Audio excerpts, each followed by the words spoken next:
there are a lot of new aspects to the security scenery in the world. We are looking today at the situation in the Baltic region in particular, and taking into consideration that we have a new administration in Washington, that the UK has left the European Union, and Russia in its stagnated form has begun a nasty policy not only towards its neighbors, but now towards the highest ranking opposition leader, Alexei Navalny.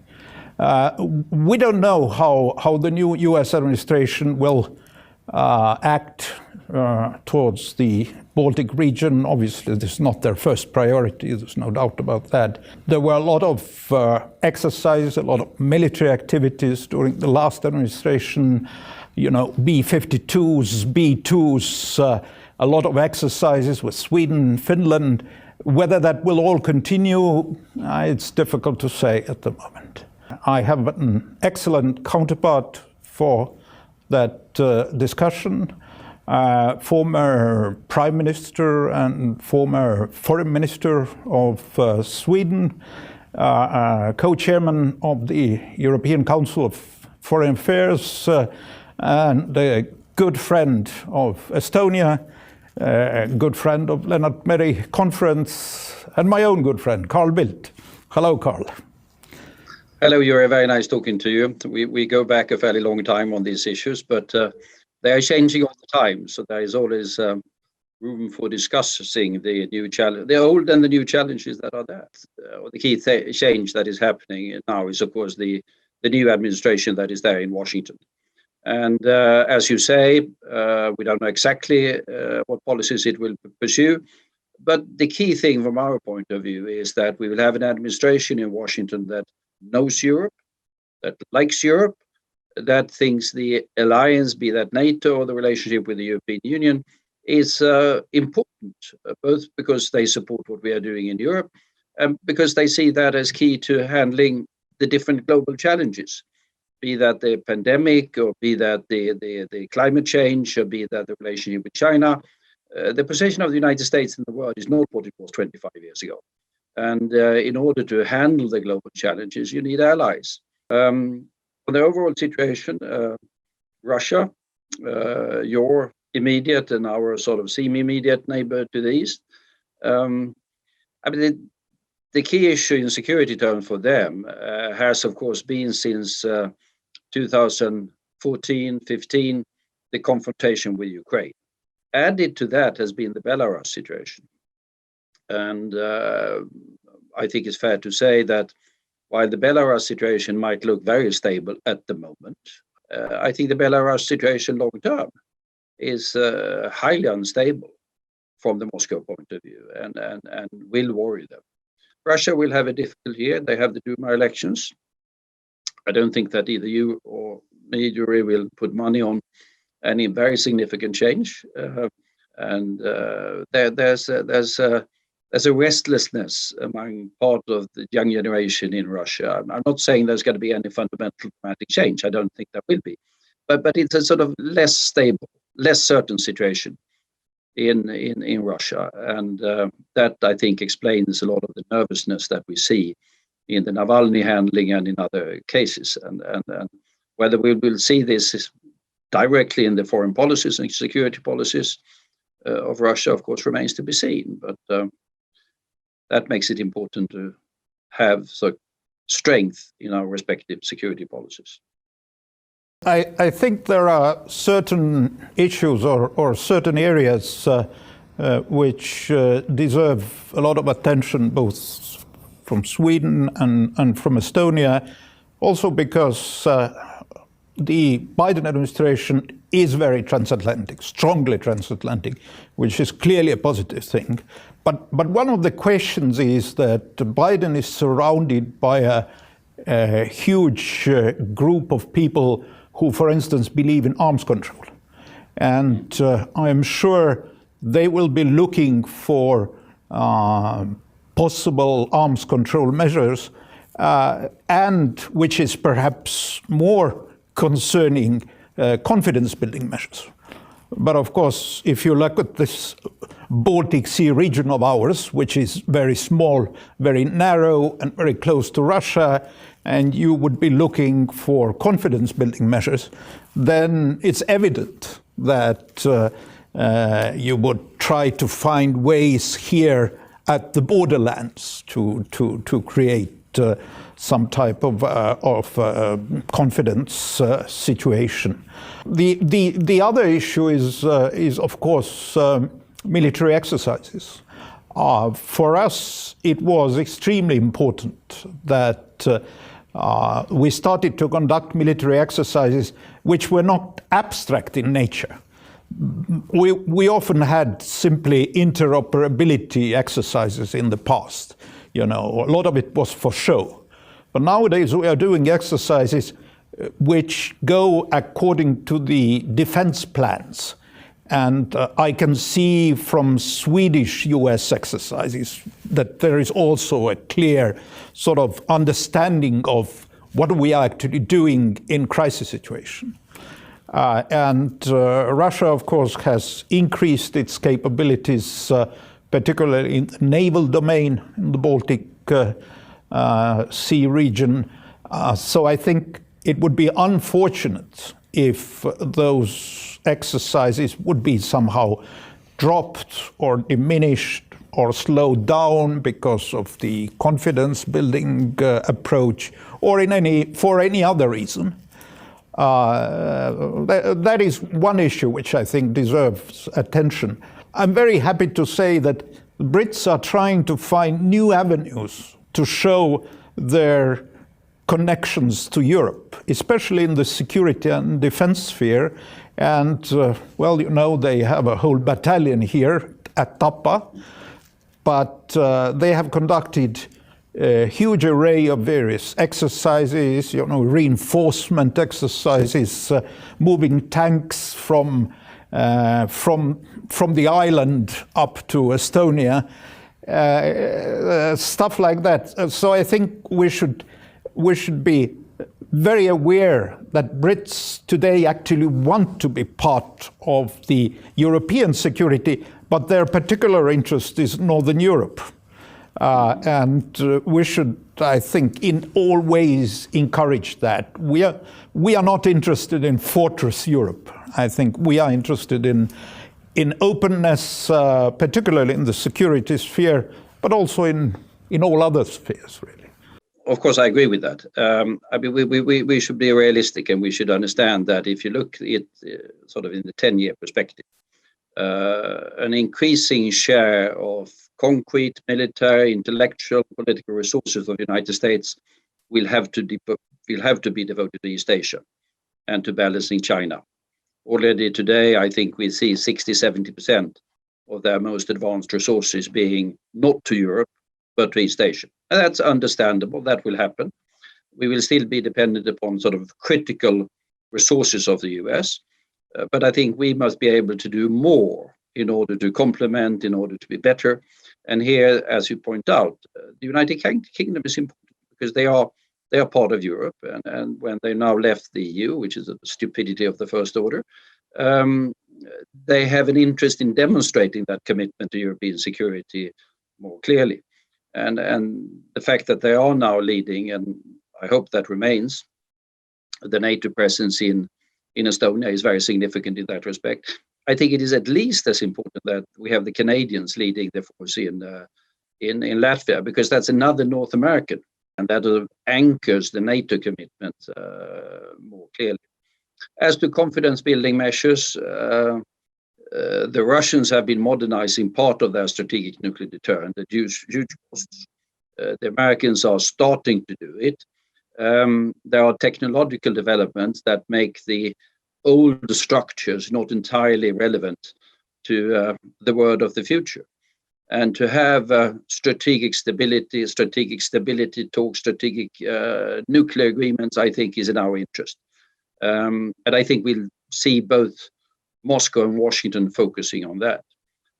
confidence building measures. Otherwise, I mean, the only thing that I've been seeing discussed is, of course, the lines of communication between sort of military headquarters, which I think is fairly good. It's been the most concrete example I've seen during the past few years is what the Norwegians have with the Russians up in the high north, between the Norwegian Defense Command and the Russian Northern Fleet or Northern Command, I think it's called now, and with FSB, with the border guards and exercises.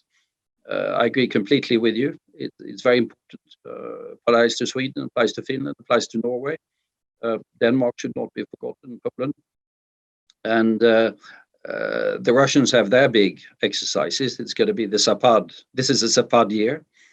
They circulate around the world with these things. I don't think we should have any sort of illusions that they will cut back on those.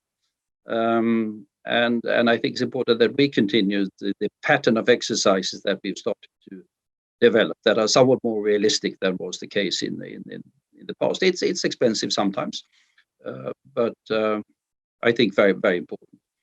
We have, of course, seen integration across borders. I mean, one concrete example that we had a couple of months ago, we had US Special Forces forward deploying to an airfield in Sweden, and then from the airfield in Sweden deploying to Estonia in order to guide in or air support to Estonian forces. In fact, that would have been unthinkable 5 years ago, but now it's in the public domain, and quite certain taking note of in Moscow in the right way, that this is a deterrent. This is a sign of the commitment to the stability of the entire region, that it's fairly natural both for Sweden and Estonia, in spite of the fact that we are not members of NATO.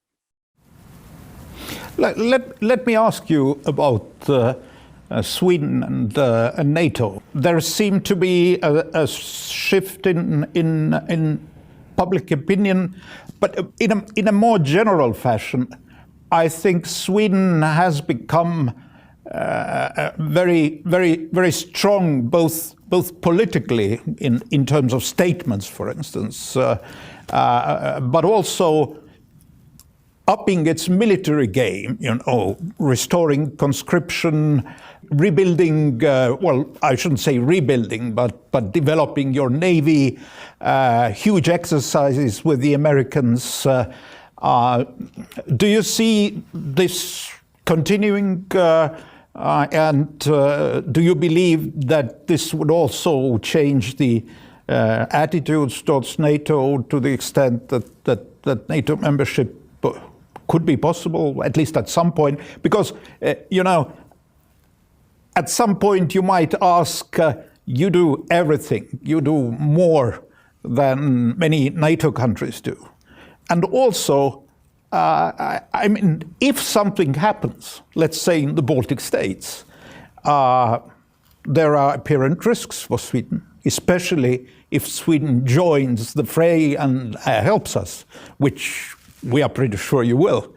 But it is clear that Sweden then would want its own guarantees if it's in a position of being involved in some or another way in defense activities. So where do you see your country going? Yeah, a good question. I mean, to start by stating the obvious, I'm not quite certain how we've said this officially, but I mean, everyone would agree if I say that the independence and sovereignty of Estonia, Latvia, and Lithuania is a fundamental Swedish security interest. I mean, that's fairly obvious. I mean, you only need to look at the map. You don't need to listen to the politicians to understand that. And that means that we've also been very supportive of what NATO has been doing, and then we are playing our role. As to NATO, I mean, I think you are right when you say that there has been a shift in attitude to NATO, no question about that. Cooperation of the sort that we are now having was unthinkable 10 years ago. Membership, well, more difficult, I would say, to be realistic. Sweden decided not to be a member of NATO back in the late 1940s. And there was one reason for that, and that was de facto Finland. Because Finland was hovering in an in-between status. If we read American documents available now, The Americans thought that sort of the Soviets had taken over Finland as well. I mean, Finland was more or less gone. And there was the belief, rightly or wrongly, that sort of forward deploying of the US forces or US power to Sweden would tip the balance in a Soviet direction in Finland, rightly or wrongly, but that was it. So then that became fairly heavily anchored in the Swedish security environment. That was, in my opinion, the right policy during the years of the Cold War in the Soviet Union. I supported it.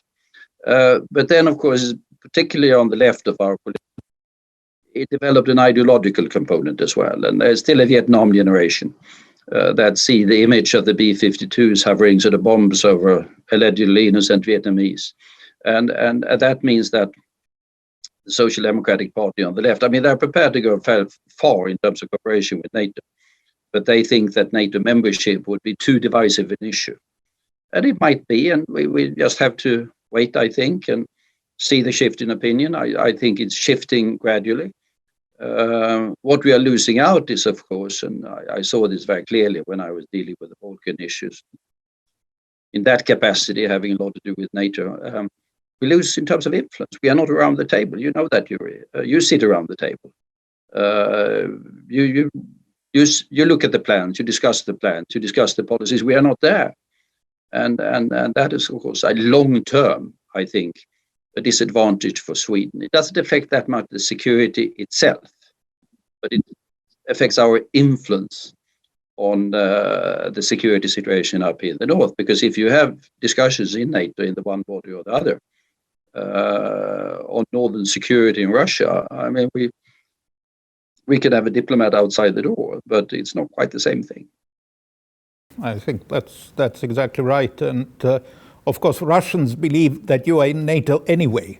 So I think towards Russia, there is really no difference whatsoever. I mean, it's, as you say, it's an internal political issue and possibly a psychological issue. I have proposed to my colleagues at NATO that they should be a much more regular occurrence in the Baltic Sea, showing the flag. That's what they do in the Mediterranean. I mean, the Mediterranean is absolutely full of NATO ships. I mean, you cannot even move there. But the Baltic area is quite empty. I think they should, because NATO has a lot of ships. I mean, it's one thing it is not lacking is the naval capabilities. I mean, you can argue about the quality, but that's another issue. And what I'm happy about is also that NATO naval forces have moved upwards also in the high north. The Brits and Americans now exercising in the Barents Sea, which deeply annoyed Russians for reasons we can understand. What's your feeling? Should we be a bit more aggressive?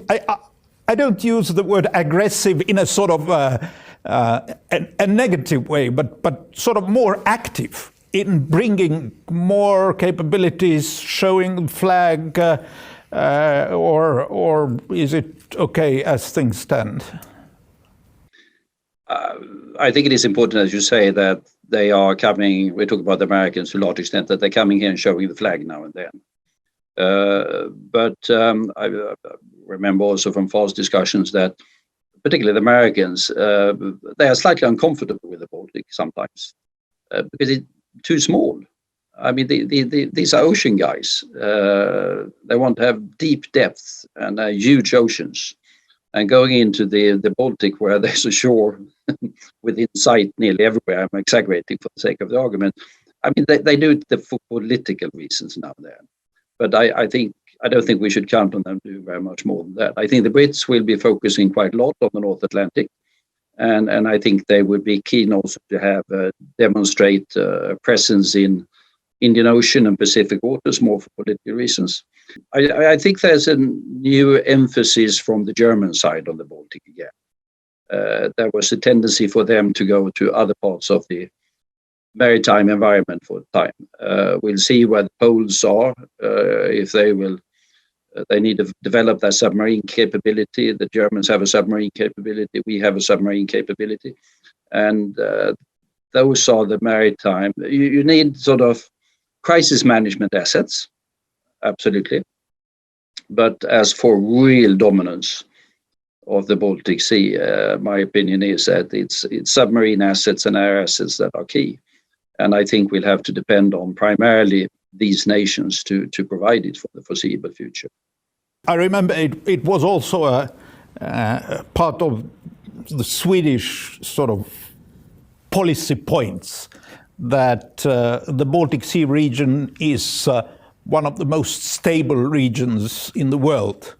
I wonder whether it's still true or not. Obviously, Russia has a lot of military movements in the Baltic area, on the Baltic Sea.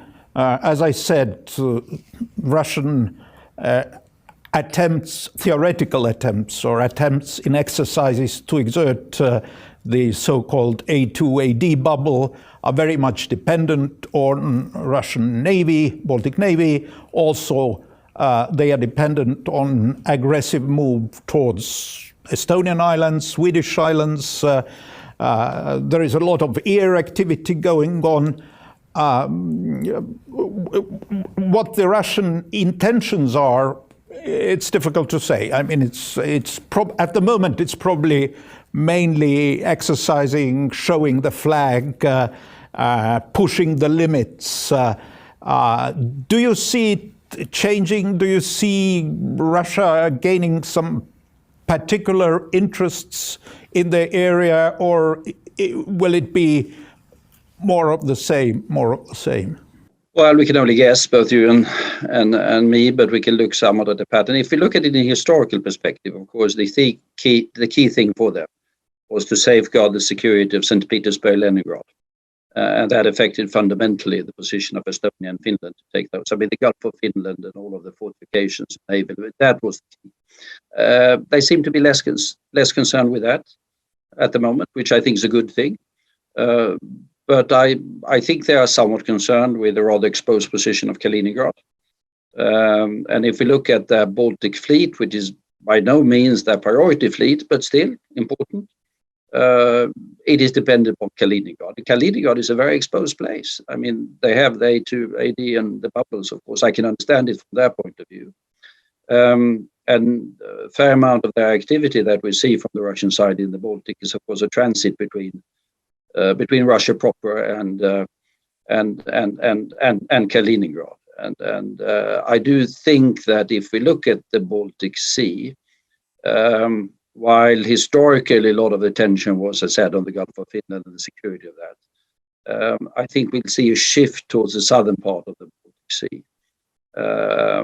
We'll also have coming up there near the coast of Poland, we'll have the sort of anti-ballistic missile defense facilities of the US, which are going to be fairly capable, and which I think the Russians, rightly or wrongly, are nervous about. Add to this, of course, the Belarus situation, which does impact sort of on the Kaliningrad situation as well. So that's the positive thing, I should say, is, I mean, two positive things. One is that we've had the NATO deployments in the Baltic states and Poland, extremely important for stability. Then the thing that has been working better than I thought. I remember when Baltic nations, Lithuania in this particular case, became a member of the EU, we had the extremely difficult issue of transit to Kaliningrad. And negotiating was Chris Patten and Mr. Rogozin, who is not known as a bleeding liberal in Russia. They concluded an agreement at the end of the day, which has been working perfectly. Every time I go to Vilnius, I ask, do you have any problem with transit to Kaliningrad? And they look at me and say, what am I talking about? Because even they have forgotten about it. So we have some things that have been working out better than we thought, both NATO deployment and Kaliningrad. But that I think Southern Baltic is going to be more the focus. There seems, I also look, and you look even more carefully, I guess, at what the Russians have been doing in terms of forces in the last 5, 6, 7 years, I would interpret what they're doing as sort of concerned with Ukraine quite a lot. That's the big strategic shift of the Russian point of view, that Ukraine has gone from a sort of a friendly country, not necessarily allied, but friendly country, towards a potentially hostile country. And that's a huge strategic shift if you're sitting in Moscow.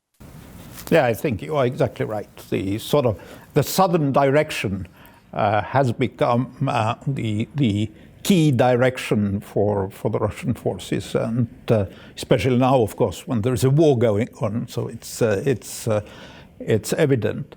But let me ask you a more general question. I mean, obviously, we here in the region, we're always analyzing Russian aggressive intentions. There is a school of thought which says that Russia has, because of its own internal stagnation, sort of settled into this peaceful, passive, not intentionally peaceful, but kind of a passive way of doing business, which was visible perhaps during the Armenia-Azerbaijan conflict, where they clearly had difficulties in picking the side or playing the game in a way which would have shown Russian, flag or Russian power.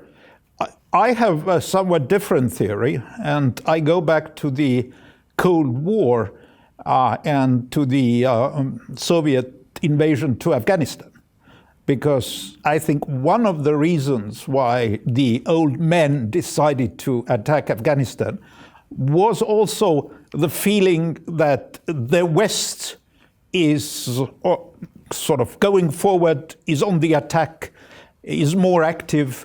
Of course, the Polish question was already acute at that time. So they sort of decided to lash out. Although even in the materials which have now published about the discussions in the Politburo, there were a lot of voices who said that this is really a very risky business. So weakness can also bring about aggressiveness. Do you agree with that? I think you are exactly right. And that is, I think, the key rationale for the defense policies of our respective countries and of the West. There shouldn't be any opportunities, any temptations that in a more tense situation could provide an argument for someone to say, let's do this, it's going to be easy.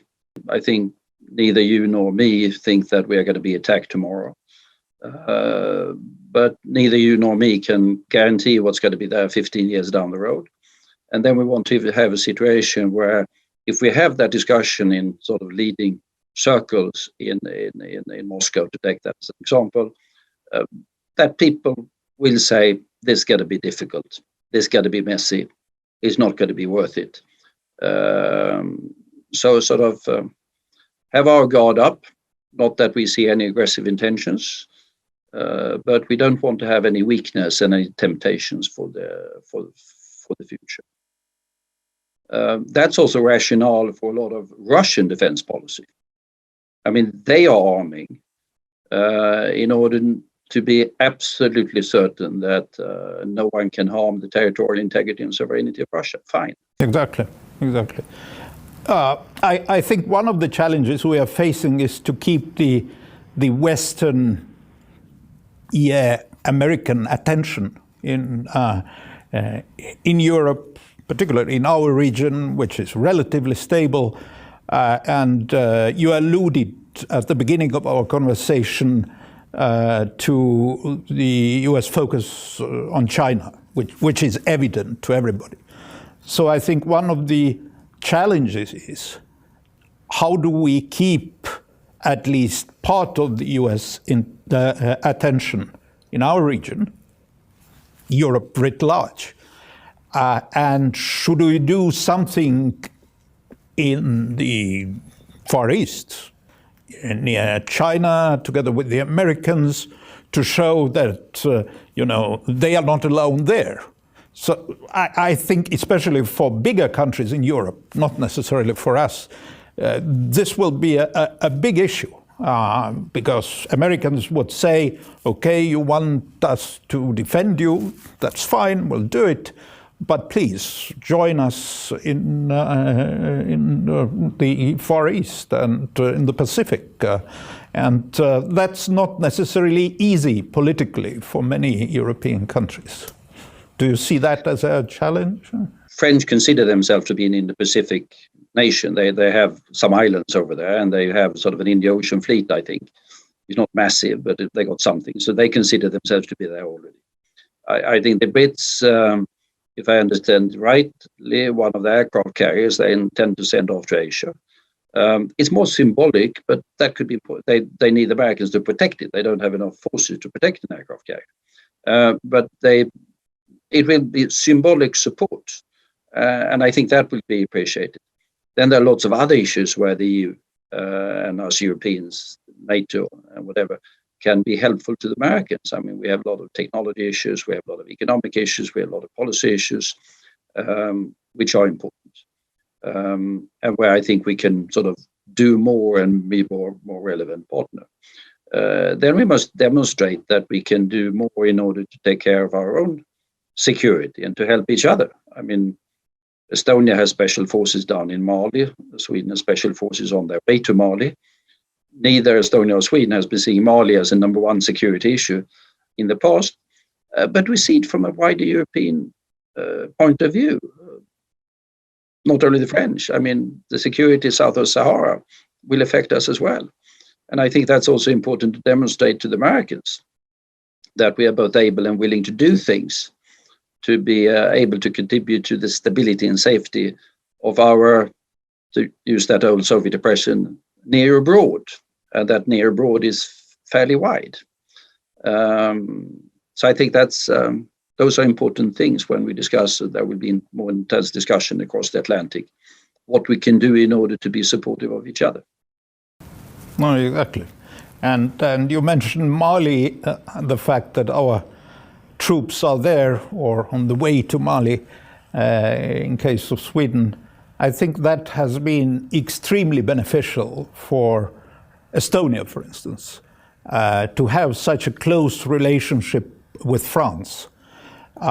France traditionally has been very skeptical of particularly forward-based defense. As you remember, even from the days of de Gaulle, I mean, the issue of how far in the front the French troops should be was a big issue. And the fact that French have decided to move to Tapa, which is 120 kilometers from Russia, is really a good way of them showing their solidarity, but also the fact that they have perhaps forward-based defense is not their acquired taste, but as a matter of solidarity, and considering that for us, Africa has become an important part of our policy, the fact that French are here is very important, and the fact that the French are usually playing a very active role in European Union's Russia policy. Also, this close relationship with France allows us, an honest discussion in this area as well. I mean, it's not. We probably won't change the mind of France on one or the other issue. They necessarily don't change our mind, but simply to have this deep and close political relationship, I think it's extremely beneficial. So I see a lot of added value in being in Mali, which, as you said, is very far from our shores. I completely agree, Jüri. When I saw for the first time that you were sending special forces to Mali, I said, I mean, these Estonians are fair. They're clever people. They know what they are doing. Because it also had, because then you had sort of some French forces coming to Estonia as part of the NATO presence. And I think the key importance of that is that it makes it necessary for French defense planners to think about this part of the world and to study it somewhat more closely. They haven't been doing that, to be quite honest. They've been ignorant, might be a word that they don't like to hear, but I think that's broadly correct. But when you have forces somewhere, then your military and political leadership have to think about that area somewhat more. So the French commitment in terms of numbers, I don't know, it's not particularly significant, but it changes the mental outlook in Paris. And that's also one of the reasons when the Canadians went into Latvia. I mean, Latvia had not been very high on Canadian defense planning, I'm quite certain. And I remember discussing with our foreign minister at the time and said, now you really need to devote intellectual resources to understand the security situation in this part of the world. And she said, absolutely, we're going to do it. And that is important.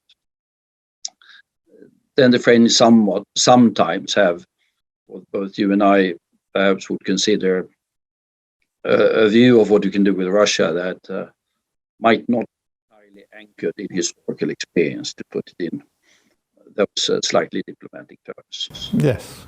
Our experience with Russia is different from theirs, let's say. Yes, and so is ours, although very different from yours. I mean, we live in this part of the world. Indeed.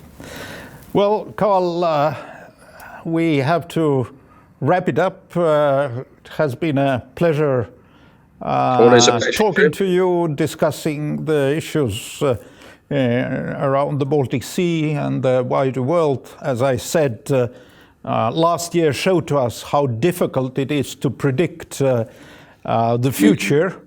But on the other hand, some of the risks, challenges and issues do not change. It's COVID or not, but we still have to have a very close eye on the old security issues, security challenges, which are ever present here. So thank you very much. Thank you. Look forward to seeing you in person.